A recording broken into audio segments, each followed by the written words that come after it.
F1 season 2012 is about to start. Let's have a look at this year's teams right before the first race in Melbourne.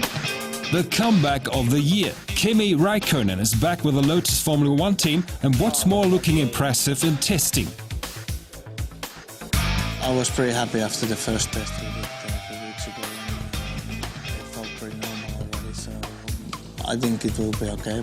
Behind Kimi, Romain Grosjean, there in 2009, returns, the first of 3 Frenchmen in Formula 1.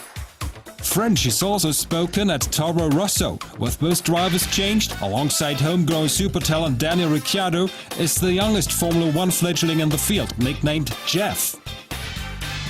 J for Jean, E for Eric, and V for Vern, and that makes Jeff, and it's much easier, so everybody calls me like this. At Marussia F1 team, it's a case of déjà vu. The old car is still going as they failed to pass the stipulated FIA crash test with the new one, meaning no testing, a repeat of the crash test, and the car's premiere in Melbourne. Thus, starting totally cold, Frenchman Charles Pic. His teammate, however, has got every reason to party in Australia. On race Sunday in Melbourne, Timo Glock will be 30 years young. On his hands-side wish list for this season, to stay healthy, pick up points and dass mich der 30.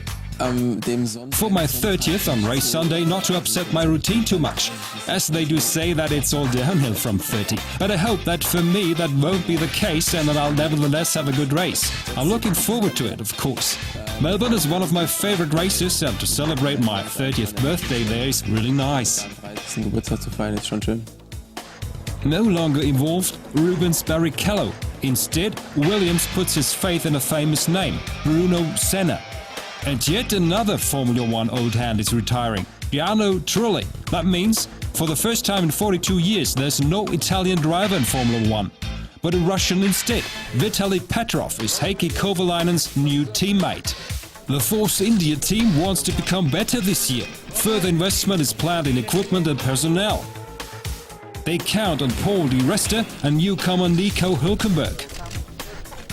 Further progress is also the aim at Mercedes AMG. And the new F1 W03, a lot of work has gone into the detail. Longer wheelbase, more compact, and the team seem to have learned from their mistakes. McLaren ready for the title. They hope that with their MP427 the drivers will be quicker in corners than the RB8. And this time McLaren is on schedule. Isn't that a happy omen? Ferrari, however, doesn't seem to be happy. The geometry at the front axle has changed decisively. Initial verdict from the drivers: the car was often lying badly and therefore also had poor traction. Nevertheless, they're confident. With 2 World Championships behind them, the work is different and simpler for Red Bull. This year's aim: Mission Hat-Trick possible.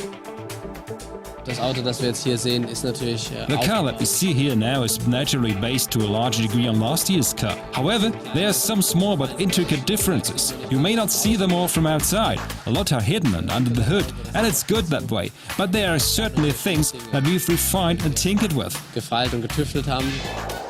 So things are getting hot in Melbourne, not least because there are 6 world champions in Formula 1 this year.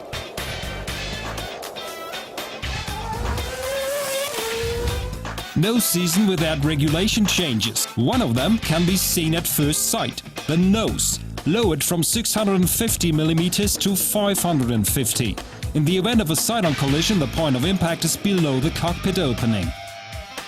Rule change number 2. Blowing exhaust gases onto the diffuser is banned. The exhaust tailpipes have to exit on the side of the car's body. That prevents exhaust gases being used for aerodynamic purposes. RB7 has said it's designed around the exhaust.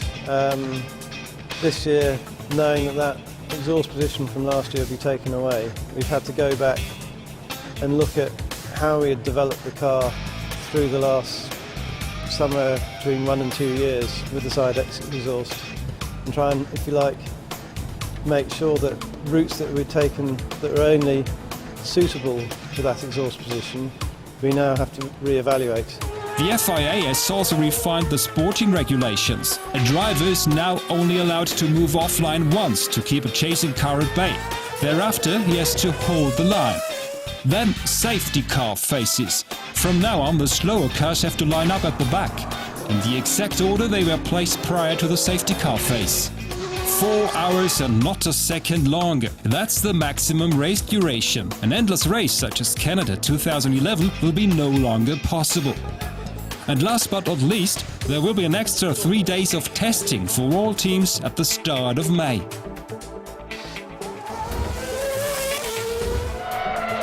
Now to the hardest braking point on the Orbit Park circuit, which according to the Brembo engineers is ahead of Whitefoot Corner. The drivers reduce their speed by 195 km per hour. In doing so, they release 2,230 kilowatts of brake energy.